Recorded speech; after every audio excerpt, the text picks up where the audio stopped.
Yes, guys, new channel here, Nuclear Reaction Faction. I'm dedicating this channel to reaction videos and true crime videos because I've got too many different genres on my other channel called Everything Bite Size. So we're gonna pop off with one of Turkey Tom's videos about Chris Chan. The problem is the video is 3 hours and 9 minutes long, and with all my added commentary, which is a lot of nonsense, it's gonna probably end up like 5 hours long. So yeah, strap in. Let's get it, Tom. Let's get it. Chris Chan is often called the most documented person on the internet. From an extensive wiki to thousands of YouTube videos, millions of onlookers who have jumped on to observe the story, it's hard to name someone more synonymous with modern internet culture. So what's weird is I didn't even know about Chris Chan until the Turkey Tom video. So what I'm doing is I've watched these videos a long time ago, so they're kind of fresh. But yeah, no, I didn't know who Chris Chan was like until Turkey Tom pointed him out to me. So thanks for that, mate. It's either a blessing or a curse. I don't know which one. Maybe both at the same time. Either way, you've done me over, mate. And even with Chris being a subject of forum talk for more than a decade at this point, it seems like people are hardly losing interest. So today, we'll try to cover the entire story of everyone's favorite, or least favorite, internet celebrity. That would, if being in his position, would stress me the F out. Honestly, yeah. Oh my gosh. Like if I was in his position and people were talking about me constantly online and criticizing me constantly, I don't know if I could deal with that. Like my bipolar would just go crazy. Like maybe like he has gone crazy, hasn't he? Like he's mental, he's nuts. He's definitely neurodivergent, if that's the right expression. Chris Chan's story starts and ends with women, and with one in particular, Doesn't he become a woman? Like, is that what you mean, Tom? Like, by ends with women? his mother. Her allegedly abusive parenting being why he became the most documented individual in the world. And it was on account Wait. Whoa. Look at this of picture. abusive. So, she looks, I'm not going to lie, yeah, she looks like a very strict, stern parent. She's struggling to even smile in the picture. She's got her hand wrapped very possessively around Chris.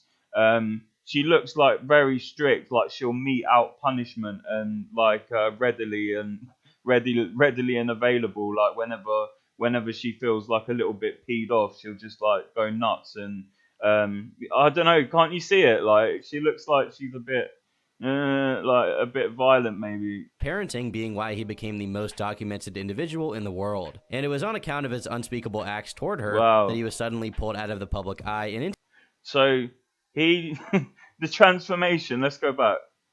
He looks like a normal kid there, yeah. Looks like a normal happy kid, and boom, that's what like out like that is one that it's like when you see those posters that say before and after meth or something like that.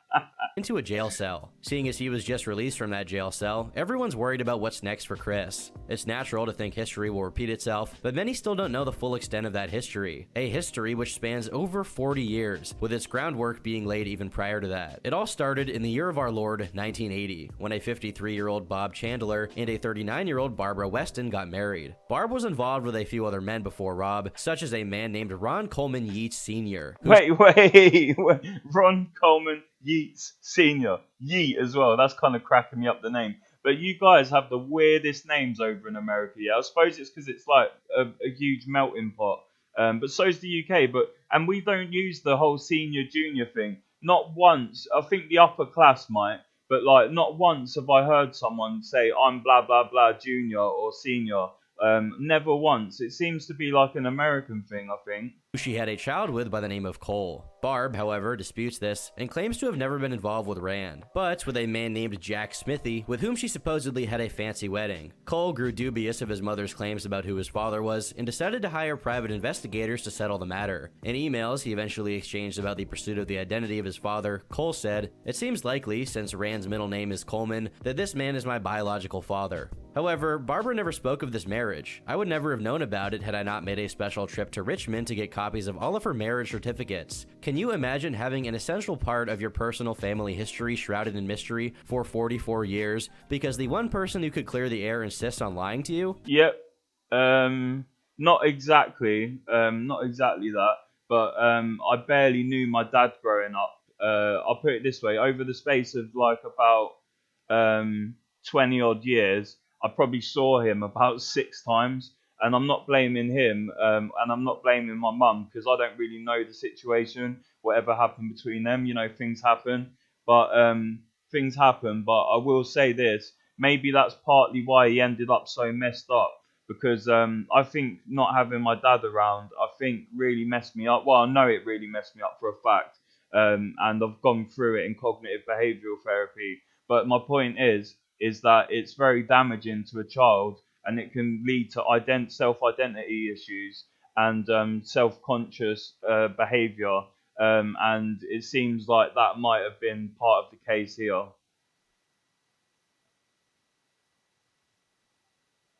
Barbara hung up the phone in my face when I asked her about these revelations. Needless to say, I really don't give a fuck about Barbara or about her fucking lies. Whoa, that's a bit.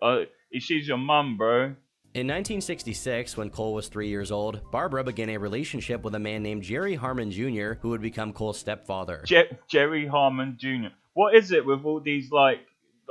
To me, it kind of sounds like, no offense, yeah, no offense intended whatsoever, but it sounds like kind of like a hillbilly thing. That's the vibe I get. The whole junior, senior, and all these weird names like Yeats. Who's called Yeats? Another finding of Cole's investigations was that Barb never actually married Jerry, despite her claims of having done so.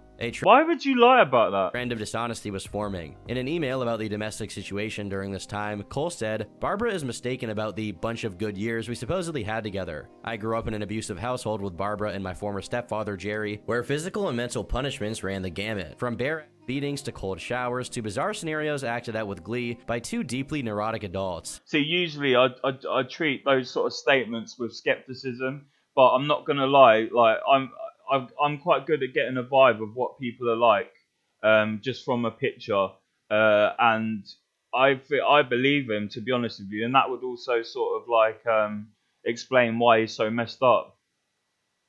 Why isn't my spacebar working?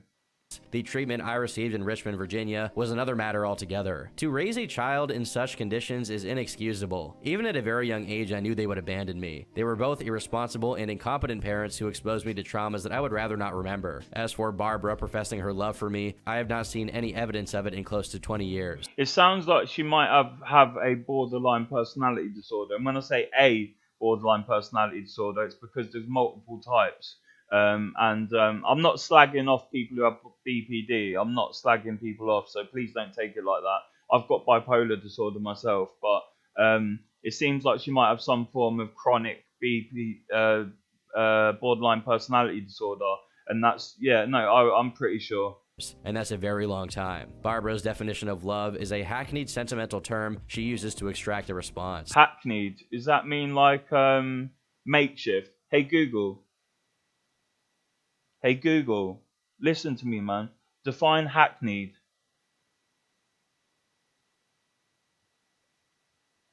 Hackneyed means overused and unoriginal. Oh, overused and unoriginal. So it's sort of like cliche, I guess. At some point in the early 1970s, Barbara nearly killed Cole when or a trope.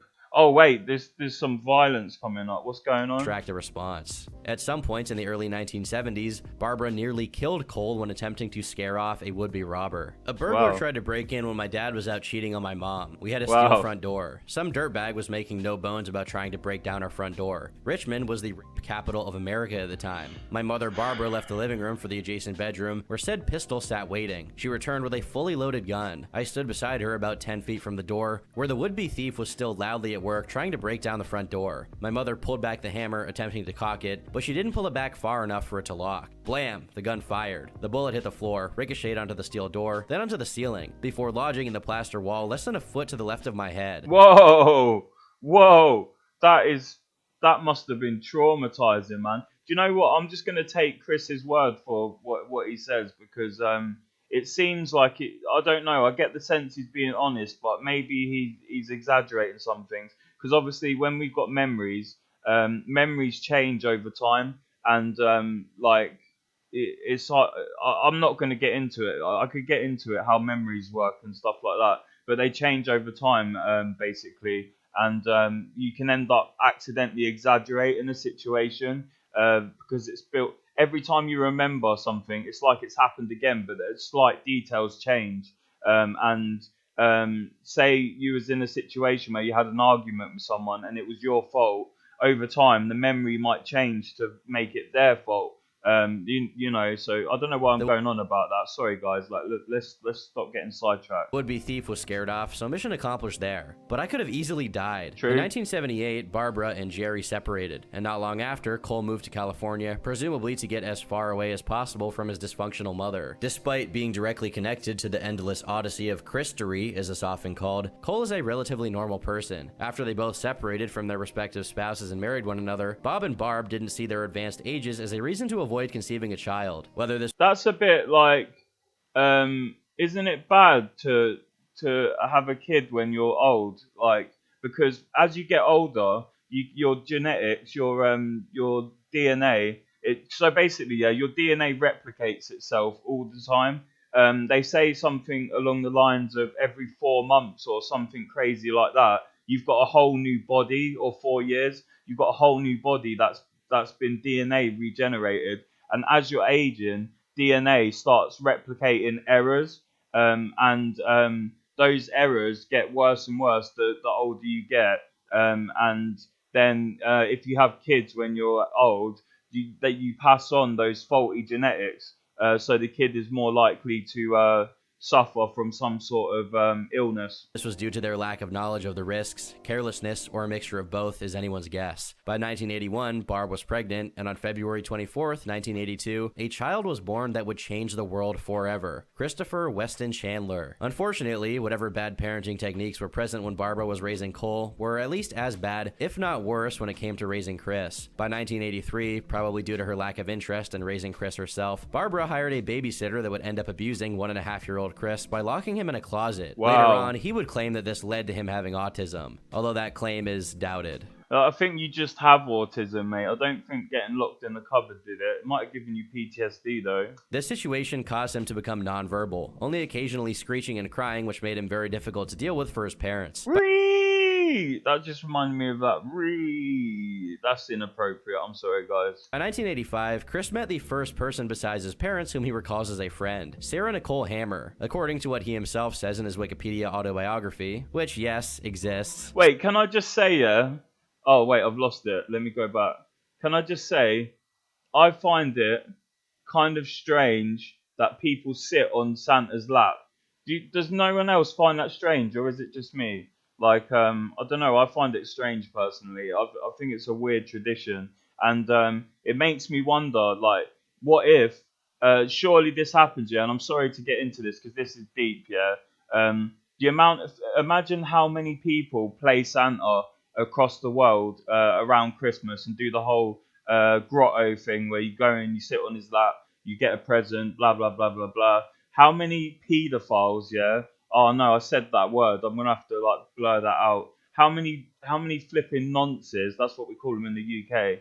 How many nonces are gonna be applying for those Santa jobs so they can have kids sitting on their laps? I'm sorry, yeah, but like, come on, like that's a thing. Because that's what some people do. They become teachers to abuse people, or carers, or social workers, or whatever. So, you know, like, it's just, I don't know, guys. When Barbara was raising Cole were at least as bad, if not worse, when it came to raising Chris. By 1983, probably due to her lack of interest in raising Chris herself, Barbara hired a babysitter that would end up abusing 1.5-year-old Chris by locking him in a closet. Later on, he would claim that this led to him having autism. Yeah, that's not how that works, mate. Although that claim is doubted. This situation caused him to become nonverbal, only occasionally screeching and crying, which made him very difficult to deal with for his parents. By 1985, Chris met the first person besides his parents whom he recalls as a friend, Sarah. Look, don't that just look weird, bro? Parents. By I'm sorry, but Chris met the first person. I've always had a problem with that. That just looks so strange. In any other situation, yeah, if your kid disappeared in a anywhere, yeah, let's say a park, yeah, and then you find him and he's sitting on some geezer's lap who's holding him, like Like the Santa thing is the only situation where that's appropriate. Person besides his parents whom he recalls as a friend, Sarah Nicole Hammer. According to what he himself says in his Wikipedia autobiography, which, yes, exists, Sarah brought him out of his autistic shell and helped him become more social, though she did, every once in a while, take advantage of Chris's less than advantaged intellect by doing things like locking him in a house's crawl space or trying to get him to put a honeysuckle in his mouth. But apart from that, Sarah was actually nice to him. No. Okay, that's bullying. They played hide and seek, rode swing sets, and even roller skated. To be fair, kids when you're young, you're not really thinking properly, and you can still be friends with someone and bully them. Like, it's kind of weird, isn't it? Like, really, as you turn to an adult, or at least me, if someone even shows one sign of bullying towards me, they're out of my life like that. This was one of the very few times Chris got to be a regular child. A couple of years later, Chris began kindergarten and Bob retired from his job. In fear that he was going to die from his heart problems, Bob decided to write Chris a letter for him to read in the future, in the case that he passed away. In one excerpt, it read, "I hope I've been able to provide for you and your mother until you at least get to college, and for your mother, until she joins me at the great sing-along in the sky, or wherever. Anyway, I expect you to take care of her, love her, and never disappoint her for as long as she lives. I also expect you to never disappoint me, because I will always be with you to help you when the going gets tough, and you need me. Since everything always seems to happen for the best for me and when I need it, I've always felt like my mother was my guardian angel. You look exactly like my mother and I. I didn't plan my life. I just took it as it came along. I seem to have had no control over it. It always came along with what was right for me. Look at me 8 years ago in 1979. When I was really down and out and ready to cash in my chips with heart problems I didn't even know about, your mother, Barbara Ann, helped me through the rough spots, and together we had you. Now I really had something to live for. No better things or events could have happened to me. Your mother and I have done our best for you, and in return, we expect at least that from you, for yourself, and your children." Okay, I feel bad, yeah. This is sort of sidetracking as well, but you know how it's a death note, basically. That I have tried to end myself basically 2 times, but sort of 3 times. I go into detail on my other channel, and I didn't write a note for anyone once. And when I survived, I felt so guilty for it. But yeah, no, you don't have to worry. I'm in a much better place now. Despite Chris still being mute at the time, it's evident that Bob had high hopes for him, which included college and children. On top of all of that, he emphasized as much as he could, Chris ought to love and take care of Barb. I'm not gonna lie. Like, some people shouldn't have children, and I don't know. Chris Chan, like, especially in the state that he's in now, I don't think he's really fit to raise a child properly. I think that kid would end up messed up, man. Advice, which we'll eventually know Chris took to heart in quite a peculiar way. Regardless of Bob's shortcomings as a father, it seems that he did genuinely care for Chris and wanted the best for him, at least based on this letter. He don't look like that bad a guy, really. Like, he doesn't look very loving or affectionate, though. But he doesn't look like Barb does. Like, Barbara looks like, I'm assuming it's short for Barbara. Barbara looks like she is like a flipping abusive sort of, maybe even not. I know I'm being really. I might come across as really pretentious and presumptuous and sort of like an armchair psychiatrist. But like, I really do feel like pictures. You can get the vibe of what they like, sort of who they are, and he seems alright, and Barb doesn't.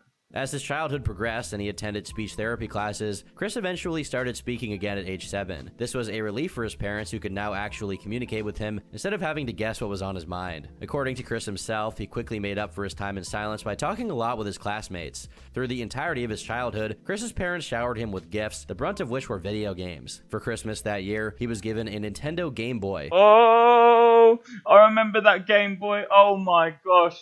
Oh, I used to love that Game Boy. I was playing Pokemon on it, like Tetris. I remember taking it into school, that massive fat Game Boy. I took it into school and I tried playing it in the lesson, and I got it confiscated off me, and my world just absolutely imploded and collapsed in on itself, because I was that addicted to it. But obviously, I got the Game Boy back at the end of the day. But I tell you what, that was a beast. You could kill someone with one of those if you threw it at their head. I'm not even joking. Tom, I'm guessing Tom is a Gen Z. Sorry if I get this wrong, Tom. but I feel like you're a young lad. You're like probably about 21 or 22, so you won't remember that Game Boy. But I'll tell you what, like I'm 32, and when I was like when I was growing up as a millennial, we saw like technology skyrocket from a Game Boy like that to phones that we've got nowadays. It is crazy. I remember when I was young, I envisioned a device where you can play games with people and send them images and stuff like that. And then it happens, but it's a phone. I never guessed it would be a phone. The base of it would be a phone. I thought it would be something like a Game Boy, which I suppose is you could say a tablet is. But yeah, no, I did kind of envision a device, but I thought it wouldn't come around until I was in my like 40s or 50s. Like I thought it would take ages, but suddenly technology just went boom. Like I'd say around 2010, that's when 2010 to 2020, that's when technology just went flipping mental. When I was a kid, it was VHS tapes and cassette tapes, and it was there was none of this stuff we've got nowadays. Like I love the fact that anyone can broadcast themselves on YouTube and make videos and do it all from a laptop even. Like it's amazing. which eventually allowed him to play Pokemon. Pokemon. As we'll learn later, this culminated in a major timeline shift in Christery. For the rest of Christery, I love that. primary school, Chris's life wasn't any more eventful than your average kid. He had Tom just said primary school. That's what we say in the UK. a crush on a girl for a little while and played lots of video games. However, when he entered 4th grade, something very odd happened. 5 faculty members, ranging from teachers to the principal, as he retells it, abused him by pinning him to the ground, holding his wrists and ankles, and audio taping his cries and shouts. Regardless Wait, what? of how far-fetched or possibly false the story may sound, it must have had some degree of truth to it, since Bob and Barb went as far as suing the school, proceeding to homeschool Chris for the time being. So I imagine he had a autistic moment, yeah, like, and then he probably got a bit. He might have Asperger's, if I pronounce that right, and because I think that's a form of autism where they can get quite violent. Because if they're not just going to restrain him for no reason, he must have done something.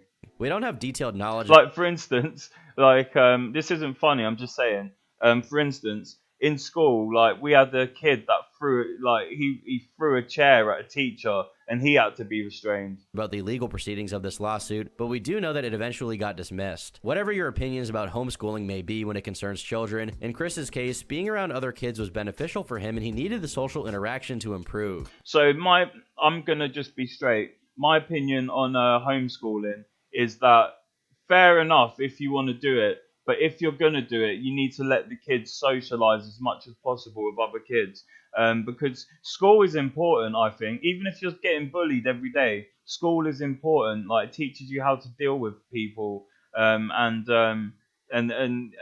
face challenges, social challenges. So with homeschooling, I'm kind of thinking like there's benefits and positives because you can teach your kids what they need to learn and what they want to learn and tailor their education to them. And the parents obviously know the kids better than anyone. So I believe with homeschooling, it will be easier to get a kid to excel and even become a genius. But then the cost is like social awkwardness, I suppose. While taking him out of school might have been necessary due to the treatment he was getting from the staff, being isolated entirely was certain to do him harm. In December of '92, Bob and Barb took Chris to a mall, where they would stumble across the Leonard Bernstein Symphony Orchestra, a band of animatronic bears. During their interaction with the leader of the band, Leonard Bernstein himself, the performer that operated the animatronics behind the scenes, accidentally called Chris Christian instead of Christopher, his birth name. I bet that really offended him, you know.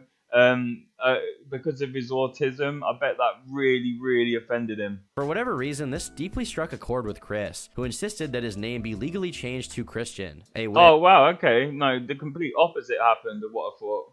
That would eventually be granted by his parents and even got coverage in a local newspaper. Later on, it seems Chris believed God himself was acting through that bear. I am Christian Weston Chandler, so get it through your damn f***ing skull and call me the real name that God has been given to me. This is kind of scary. So it's the first time we've seen footage of him so far, and he's going ballistic. And the bear every Regency Square Shopping Center during 1989. In 1993, the passion for Sonic the Hedgehog that Chris already had for years at that point would grow to new degrees. Sonic the Hedgehog. Oh, amazing. I think that was on the Sega Mega Drive, like with the old cartridges. Oh, that was amazing. So you on Sonic the Hedgehog 2 or 3 or both of them, you could play multiplayer, and one of you could play Tails and fly for a little bit. The thing is back in the day, for you kids, who don't know, back in the day, these games, they didn't have save functions. So every time you started the game, you had to start afresh. So it's just interesting. It's taking me down memory lane. This is With him entering the Sonic the Hedgehog Watch and Win sweepstakes contest, where he won the grand prize. that's amazing. So when I was a kid, I'm really talented at writing. And I have this thing called hypergraphia, where you can't stop typing. So I type my friends' essays basically. But I've been like that since I was a kid. I used to write stories. We had this old computer and it had a floppy disk drive. Yeah, floppy disk. That's another like old school thing. And you couldn't even fit a JPEG on one of these things. You could only fit text. I wrote this story. That's where I was going with this. I was in school, in primary school, in like year 3. So I must have been about, I don't know, 7 or 8, like 10 max. No, yeah, about 7 or 8, something like that. And I wrote this poem about a tree that has fruit, and when someone eats it, they become a good person, and then everyone eats the fruit, and then the world becomes better. And I won second place in a regional poetry competition. I think I can't remember how much money I won. I think it was about 200 quid, but it was at least 100 quid. Obviously, quid means pounds. Pound sterling. Do you know? I'm gonna get sidetracked again. So pound sterling is called because the pound used to be backed by silver, like the dollar used to be backed by gold. Anyway, I used this. This is what's relevant. I used the money that I got from this competition to go into a game shop. I was buzzing. I bought a Game Boy Color. I bought the Pokemon Yellow. I bought all the accessories I needed for the Game Boy Color to make it better, and I was buzzing. That's the first time my creativity has paid off.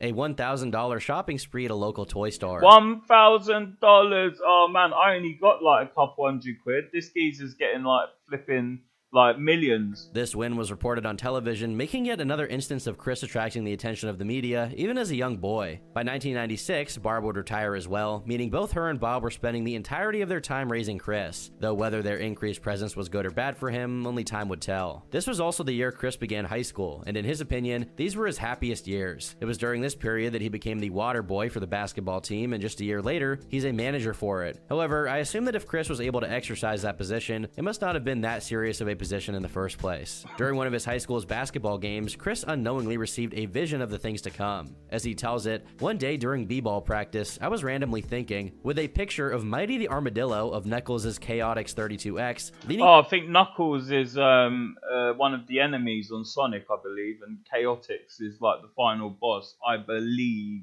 Against one of a bunch of tall lockers in my head, when suddenly the door behind him opened up, and out popped this orange hedgehog with a basketball. So I drew and colored him on paper immediately. Bionic the Hedgehog, Sonic's long-lost brother, was born. Yes, Chris, let's get it, son. Like, I respect, even though his creativity is weird, I respect the creativity. As you can imagine, it's just a dismal recoloring of Sonic, but orange. Oh, and by the way, in case you didn't figure it out, his name is Bionic because B is for basketball, along with Sesame Street style. having crushes on a couple of cheerleaders and involving himself in an altercation that got him demoted to the short bus. His time in high school was marked by a prophetic dream about Sonic being on Game Boy. After getting an F in English, a 16-year-old Chris recorded his very first video dubbed Song of Christian, where he read a poem he wrote and proceeded to meander about other topics. I hear America singing as I sing of myself, and you experience as I experience. The problems of yourself are my problems. Sounds like a World War II broadcast over like a really dodgy radio. These are the young singing cries of happiness. The children's song is song of laughter. And also, with Mother and also sometimes Mother and I buy some Lego sets and build them together. Like Right. for example, Okay, he's worse at speaking than I am. like for example, this old bicycle pick shop here. You can tell this is an old-fashioned Lego set on the counter. There's the old-fashioned Lego land on the corner. Bro, I'm not gonna lie, I can't even see what the flipping hell you're showing me, and I can't even understand what the flipping hell you're saying. But yeah, fair enough, dude. If you're already familiar with Chris Chan in any way, you might be able to notice that he sounds different in this clip, almost like he's a different person. His voice is deeper and his speech is clearer than what he later became known for. To some extent, it's almost as if he was just your regular 90s nerd as opposed to the Lovecraftian entity he eventually came to embody. This is due to the fact that during this time, Chris was regularly interacting with people that weren't his beyond geriatric parents, which resulted in him being a lot more socially capable and normal. But normalcy was on borrowed time in the Chandler household. For starters, Chris discovered how to, as he puts it, mass debate in the ripe old age of 16 years old. After I'm not gonna lie, I think I know this is inappropriate, but I think I was about 12 or 13, and I only found it out because some kid at school used to make this noise. He'll go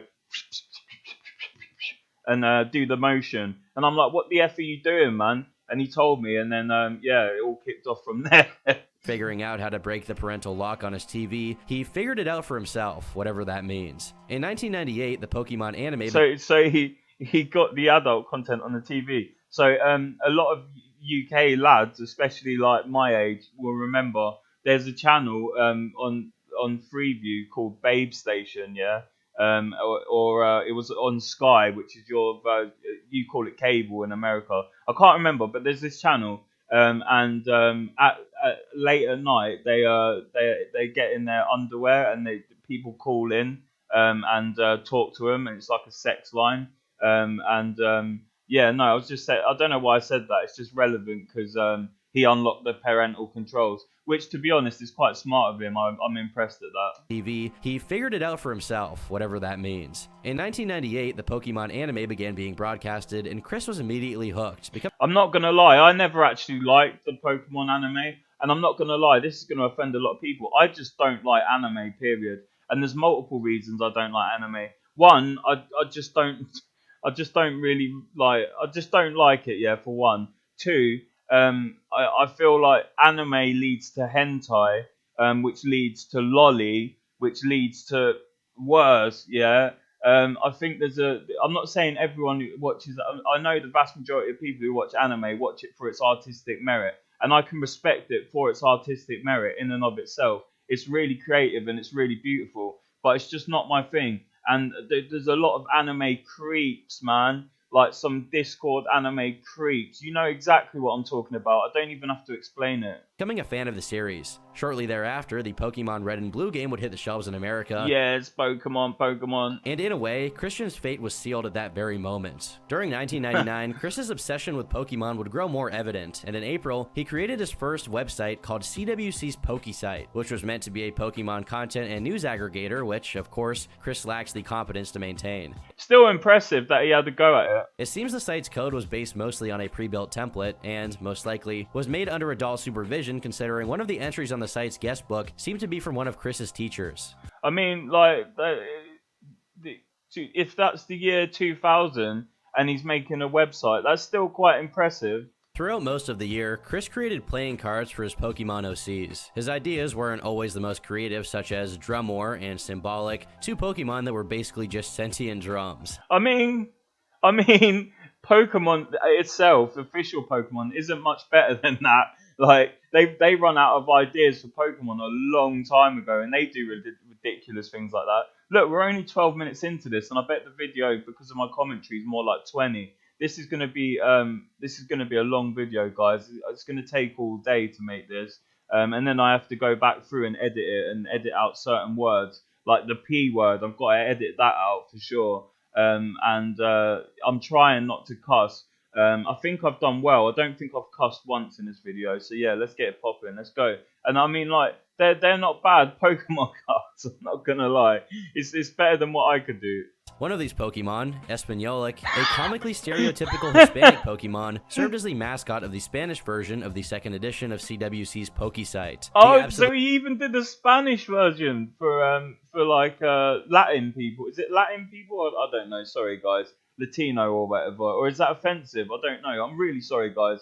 I'm not from America, so I don't really understand. We don't really have South American immigrants over here. But like, if he did make a website for Spanish talking people, that is quite impressive.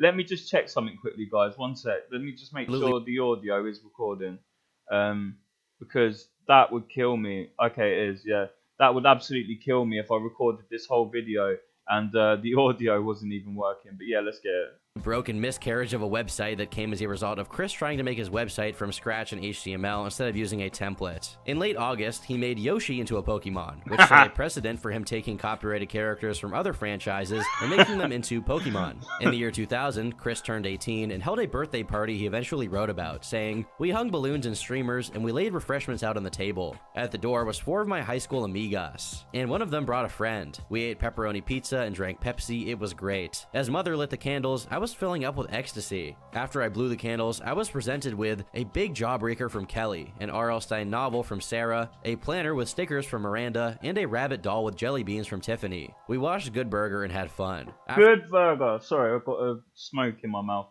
Good Burger. That was such a funny. Isn't that Keenan and Kel in Good Burger?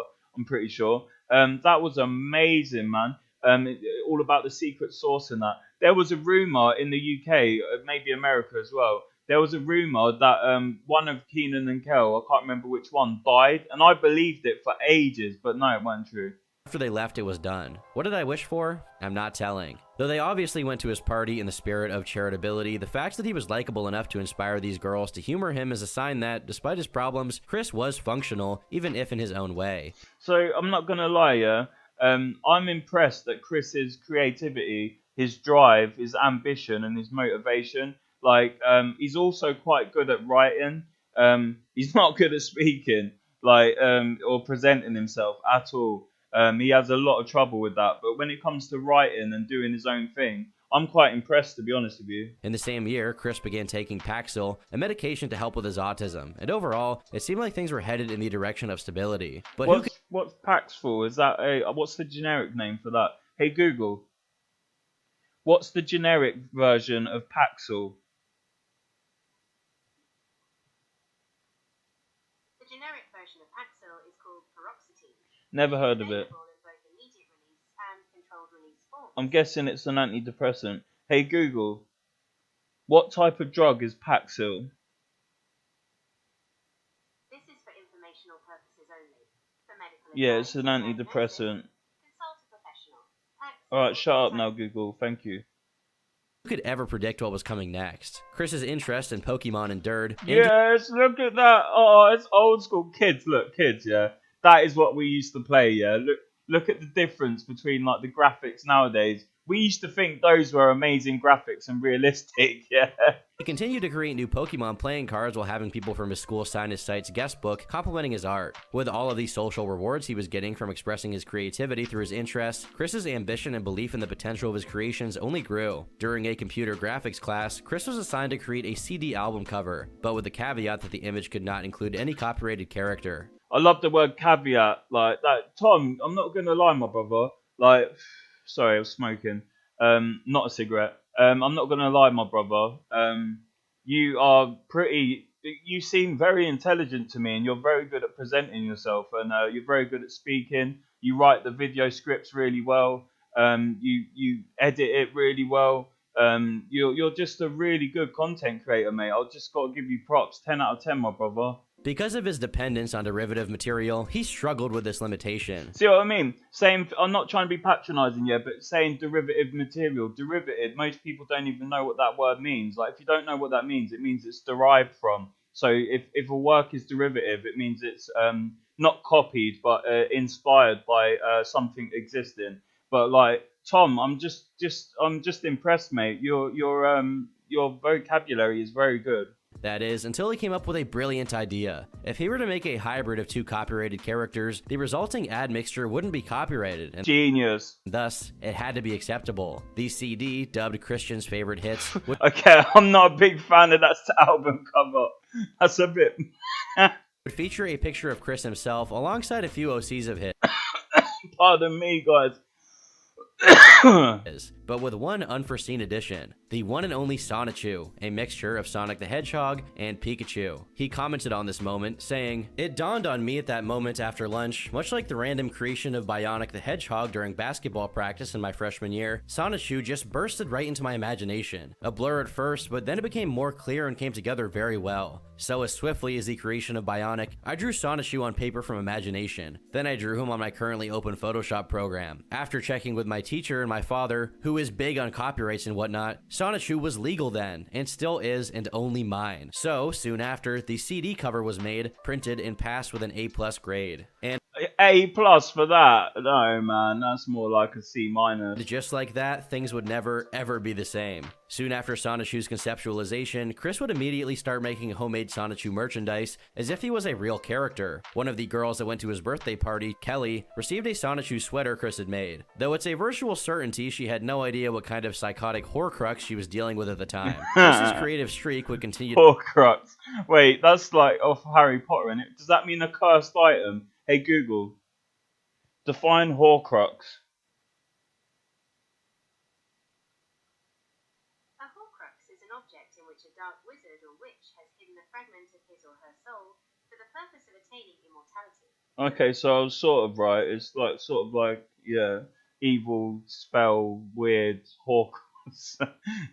Tom, stop saying words. I've got to Google up. To manifest through another assignment he had to do, wherein he would have to document a week of his high school life, which he would dub A Week with Christian Chandler. The cover art is a picture of him wearing an Ash Ketchum hat with his dog, Patty. Above it is the title scribbled in Chris's incomprehensible handwriting, while underneath is the most menacing drawing of Sonic the Hedgehog ever made. This pattern of randomly drawing Sonic's head continued through the project. As in the first page of this assignment, we have this rendition of Sonic looking like he's been run over by a Japanese bullet train. As for the actual content of Chris's paper, it details a pretty uneventful week, with Chris helping his parents move, sleeping during class, playing Pokemon, and reading R.L. Stein books. While most aspects of his life kept their monotonous rhythm, Sonichu festered in the deepest crevices of Christian's mind, taking on a myriad of different forms such as Dark Sonichu, surfing. Oh, I like the Dark Sonichu. That's... Do you know what? His geezer's creative, man. You got to give him props, man. He's trying his best. Deepest crevices of Christian's mind, taking on a myriad.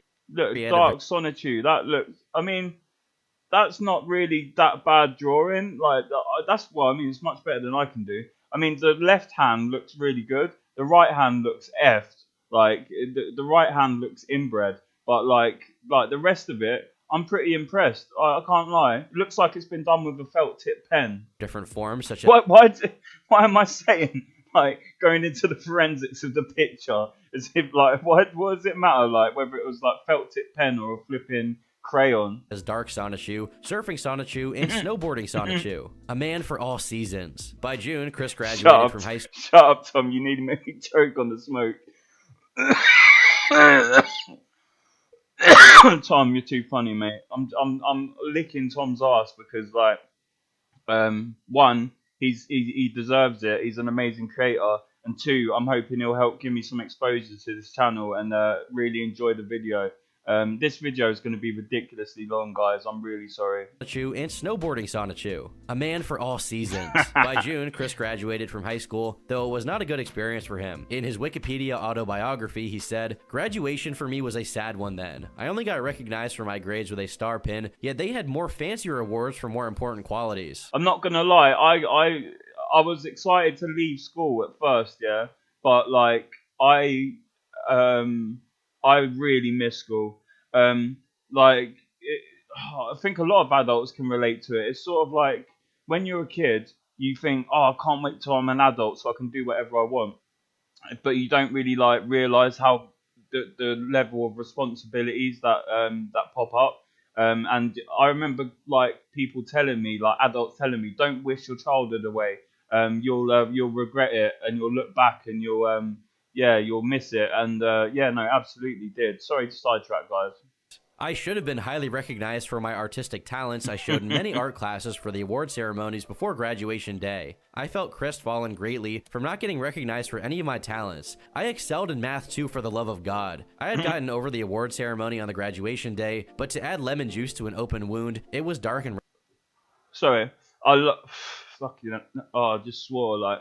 Um, sorry guys. Um, I like how he's done a rendition of the old trope of rubbing salt in the wound, and he's added lemon juice instead. I'm gonna try and show off and use the full extent of my vocabulary and try and outwit Tom. Like I'm trying to beat you, Tom. I'm gonna smack you up like vocally. Let's do it.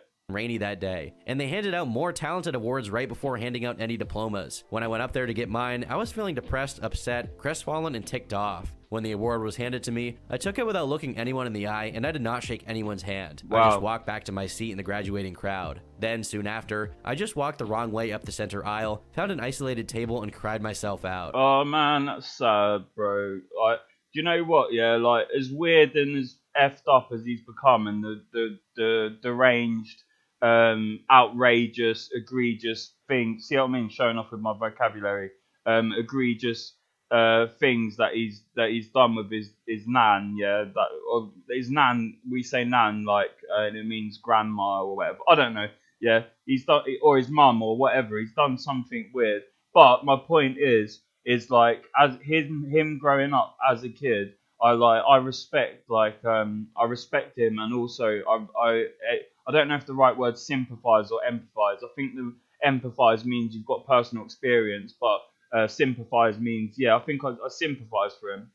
My mother found me later and comforted me. My father was so ashamed of the way I acted, and he would later still be angry at recalling the moment. Tiffany also found me and gave me a caring amount of condolences back there. I gave her a plush Psyduck as a graduating gift beforehand. That's but I left thoughtful. out two other reasons why I felt crestfallen at graduation. I never got the chance to ask Kelly out on a date, and more importantly, that I was leaving all my close gal friends behind. Soon after finishing high school, Chris would enroll in a community college, though at this point his priority was clearly Sonichu. In CWC's Poke site, he announced that a dedicated Sonichu page was in the works, and a logo for it was released. His indelible originality follows Sonichu and Rosechu. Okay, so guys, this video is already 40 minutes long, so I'm gonna have to do like a series of these. Do you see what I mean? How I babble on? But yeah, I'll have to do.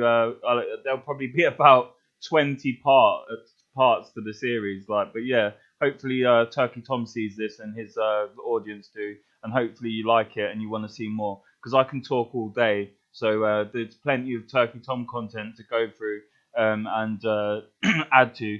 Because I was only like, let me see, like I was only, what was it, 17 minutes and 37 seconds into the video, right? But like the file is 40 something minutes. So yeah, I'm gonna have to split it into parts, guys. You've been locked into, what did I call my channel again? You've been locked into Nuclear Reaction Faction, yeah? And let's get it.